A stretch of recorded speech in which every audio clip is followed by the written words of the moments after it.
হ্যাঁ 10 বস্তা হয়ে যাবে? বিরাট চাষি তো।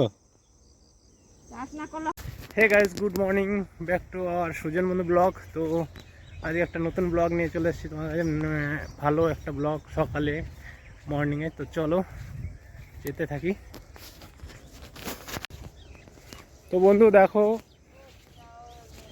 আমার বৌদি আলু লাগাচ্ছে, এই যে আলুর বস্তা। আলু এখন বড় চাষি আমাদের গ্রামের সব থেকে।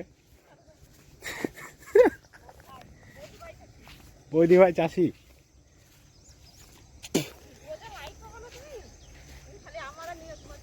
কতগুলো আলু লাগাচ্ছে বৌদি? কতগুলো? হ্যাঁ 5 বিঘে। ক বস্তা আলু লাগবে? হ্যাঁ 10 বস্তা হয়ে যাবে? বিরাট চাষি তো। চাষ না করলে হবে? এটা কতটা জমি বটে? এটা 10 কাঠা।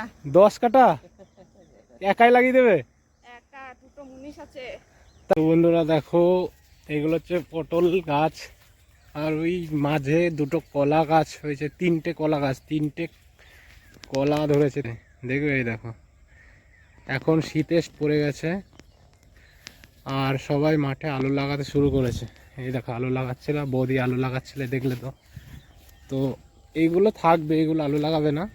এইগুলো সামনে বছর আবার পুরনো গাছ এরকমই থাকবে, কারণ তাড়াতাড়ি উঠলে আবার দামটা ভালো পাওয়া যায় পটলের। আর আমাদের বাড়ি ওই যে দূরে দেখতে পাচ্ছ। চলো আমি বাড়ি যাচ্ছি এখন। তো চলো, মাঠে অনেক ঘুরলাম ফিরলাম, বাড়ির দিকে যাওয়া যাক। বন্ধুরা দেখতে পাচ্ছ আমি ঘরের দিকে যাচ্ছি, আর দেখো দেখাচ্ছি জুম করে, দেখা যাচ্ছে ওই সিটু দেখো দাঁড়িয়ে রয়েছে ঘরের উপরে। সিটুকে না বলে চলে এসেছি আমি যে কোথায় যাচ্ছি, তো উঠে আর খুঁজেই পাই না আমাকে, আমি নদীতে চলে গেছিলাম। চলো বাড়ি যাই, কি বলে দেখবে সারপ্রাইজ। আর এই যে দাদারা এরকমই লাগায় বেশিরভাগ কলা গাছ, মাঠের মধ্যে কলা গাছ। আবার এদিকে দেখো কাঁঠাল বাগান হয়ে যাচ্ছে আস্তে আস্তে, কাঁঠাল গাছ লাগিয়েছে অনেকগুলো। দেখো এই দেখো কাঁঠাল গাছ লাগিয়েছে, এগুলো কাঁঠাল এঁচড় হবে, বিক্রি করবে। বুঝতে পারছো কীরকম বুদ্ধি দাদার, দারুণ বুদ্ধি। চলো সিটুর রিয়াকশানটা দেখাবো, না বলে চলে গেছিলাম। তো চলো বাড়ি যাই, এটা চালু করে রাখতে হবে, না তার রিয়াকশানটা পাওয়া যাবে না। দেখো দাঁত খেলাচ্ছে এখান থেকে।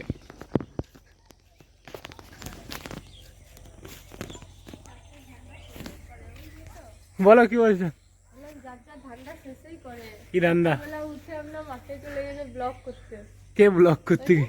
আমি ঘুরতে গেছিলাম, ব্লগ বানালাম ঘুরতে গিয়ে। কিছু বলবে? সকালবেলা উঠলাম, তোমাকে ডাকবো, উঠে দেখি তুমি তো নাই ঘরে, জুতো নাই, তুমি নাই।